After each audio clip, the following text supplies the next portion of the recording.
Olá, tudo bem? Bom dia. Hoje, 26 de novembro de 2019, terça-feira, eu tenho o prazer de me dirigir a você com a finalidade de comunicar a palavra do Senhor, trazer uma mensagem de esclarecimento, uma mensagem da parte de Deus ao seu coração. Eu quero continuar falando sobre o assunto tratado no vídeo anterior. Na verdade, a proposta do vídeo anterior foi sumariá-lo no que toca aos 3 primeiros versículos. Refiro-me ao capítulo 2 de Efésios, versículos de 1 a 3. Nós vimos que a condição do homem é uma condição de morte espiritual. Ele está morto em delito e pecado. Vimos que este homem está preso a 3 forças poderosas. Ele está preso ao curso deste mundo, ele está preso ao príncipe da potestade do ar, ele está preso ao espírito que opera nos filhos da desobediência e terceira força seria, ele está preso às inclinações da sua carne, fazendo a vontade da carne dos pensamentos. Martinho Lutero, grande reformador do século XVI, disse em sua experiência espiritual que ele temia mais o seu coração corrompido, sua carne, do que todos os inimigos em volta dele, inclusive os próprios demônios. Vejam, portanto, que não é sem motivo que a Bíblia diz que enganoso é o coração, mais do que todas as coisas, desesperadamente corrupto, quem o conhecerá? Está em Jeremias capítulo 17, versículo 9.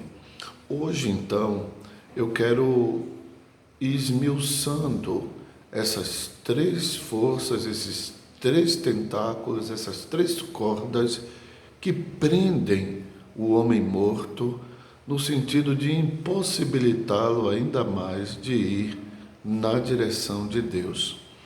E a primeira que vamos considerar é justamente o curso deste mundo. O que seria o curso deste mundo? Para muitas pessoas, essa expressão se limita à terra, como se fosse essa a questão fundamental. Mas o que o texto está colocando ali como curso deste mundo são as filosofias que controlam, que vinculam as decisões e o modo de viver das pessoas. O curso deste mundo, portanto, foi apresentado em outros textos bíblicos, trazendo-nos algumas pistas para que possamos compreender isso. Por exemplo, nós vamos ver em João, capítulo 17, Jesus Cristo dizendo que nós não somos do mundo, como ele também não é do mundo. O que é que Jesus queria dizer? Se ele estava no mundo, se nós estamos no mundo. Desculpa. Você vai encontrar uma elucidação um pouco mais minuciosa quando você vai à primeira epístola de João, capítulo 2, a partir do verso 15, que vai nos dizer: não ameis o mundo, nem as coisas que há no mundo. Se alguém amar ao mundo, o amor do Pai não está nele. O mundo passa, bem como a sua concupiscência. Aquele, porém, que faz a vontade do Senhor, permanece para sempre. Então vejam que esse texto está dizendo que nós não devemos amar ao mundo, nem as coisas que há no mundo, e ele, no versículo posterior, ele fala sobre a concupiscência desse mundo, sobre aqueles desejos fortes, desejos arrebatadores, desejos desenfreados que existem nesse mundo.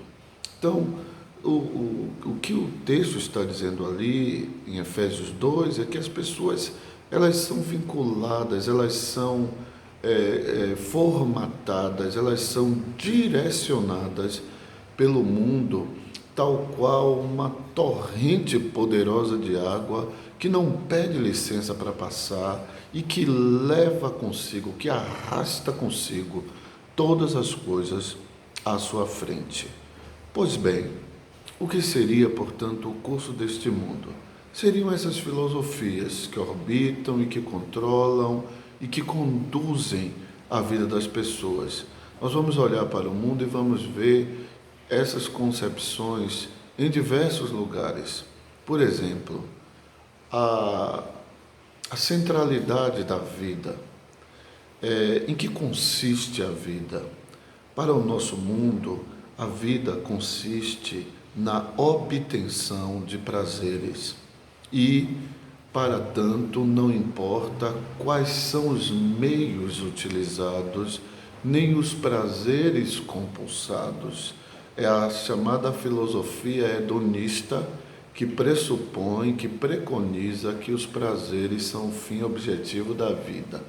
Quando você vai às Escrituras, você vai perceber que isso choca-se frontalmente. Nós temos uma colisão com aquilo que foi estabelecido como preceito controlador, como o fato motivador da vida, que é justamente expresso, esculpido ali em 1 Coríntios 10, 31, que diz que esse é o fim objetivo da vida. Quer comais, quer bebais, ou façais outra coisa qualquer, fazei tudo para a glória de Deus. Veja que, portanto, o alvo supremo da vida, em contrário ao curso deste mundo, estabelecido nas Escrituras Sagradas, é que nós vivamos não para nós mesmos, mas vivamos para Deus, vivamos para a sua glória. A segunda carta de Paulo aos Coríntios, no capítulo 5, os versos 14 e 15, nos coloca diante dessa realidade magnífica e, inclusive, trazendo a justificativa para tanto, dizendo-nos o seguinte: que o amor de Cristo nos constrange, julgando nós isto: um morreu por todos, logo todos morreram, é a conclusão. E o verso 15 diz: e ele morreu por todos, para que os que vivem não vivam mais para si mesmos, mas para aquele que por eles morreu e ressuscitou. De tal maneira que então nós percebemos que o curso deste mundo está abarcado por uma filosofia antropocentrista que coloca o homem como o fim objetivo de tudo, quando na verdade o fim objetivo de tudo é a glória de Deus. E eu gosto de explicar essa questão para que não haja, inclusive, ideias equivocadas e para ajudar na compreensão das pessoas. Eu não sou advogado de Deus, embora seja advogado, mas eu não sou advogado de Deus e Deus não precisa de advogado. E aí o que acontece? Nós vamos ver que Deus sempre tem por alvo o supremo, o sublime. E eu aventuro-me a dizer com firmeza de convicção que se houvesse um objetivo superior a viver para a glória de Deus, Deus não teria nenhum problema em despir-se de qualquer ideia de autocentralização e iria dizer: olha, mirem naquele alvo, porque aquele alvo é mais supremo do que a minha própria glória. Mas como não há um outro alvo que suplante a glória de Deus, então ele, aos seus filhos, sempre conduz à excelência, por isso diz para eles que eles devem viver para a glória de Deus. O curso deste mundo, portanto, traz prejuízos horrendos. Se você ler a carta de Tiago, no capítulo 4, você vai ver que o mundanismo, ele se centra justamente no egoísmo, no eucentrismo.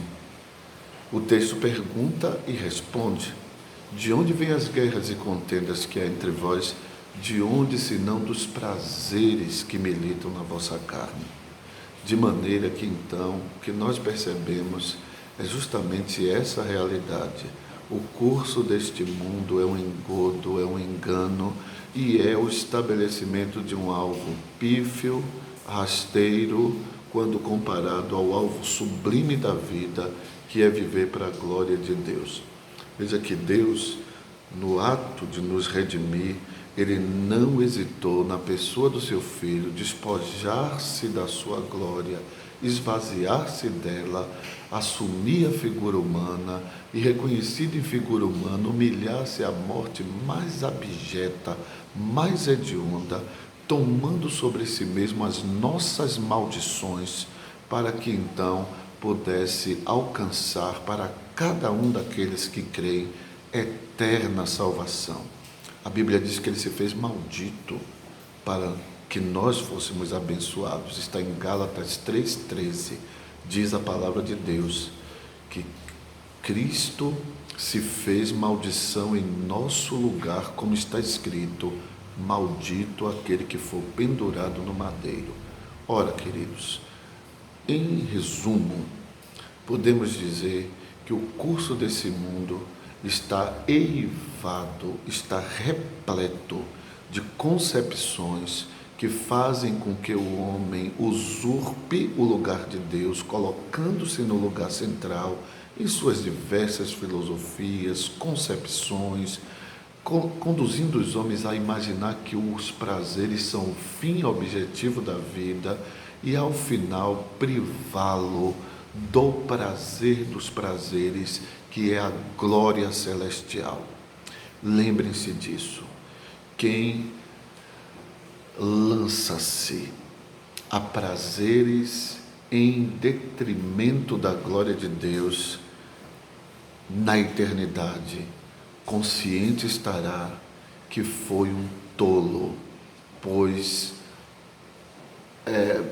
de maneira desenfreada foi buscar os prazeres como fim objetivo da vida e perdeu-se em relação ao prazer celestial, à vivência gloriosa no local ideal, no ideário humano de um local perfeito, com pessoas perfeitas, numa sociedade perfeita, onde a alegria, onde a compreensão, onde a inexistência de competitividade, onde há satisfação plena, onde as pessoas têm plenitude de alegria em suas almas.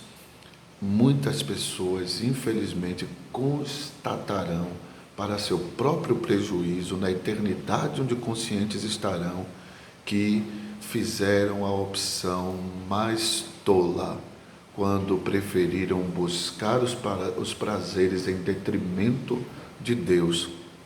E aí eu finalizo essa nossa breve fala com uma frase que diz o seguinte: o céu compensará todos os prejuízos suportados para obtê-lo, mas nenhum sucesso compensará a perda dos céus. Não ameis o mundo, nem as coisas que há no mundo. Se alguém amar o mundo, o amor do Pai não está nele. O mundo passa, bem como a sua concupiscência, mas aquele que faz a vontade de Deus permanece para sempre. Que Ele te abençoe. Em nome de Jesus. Amém.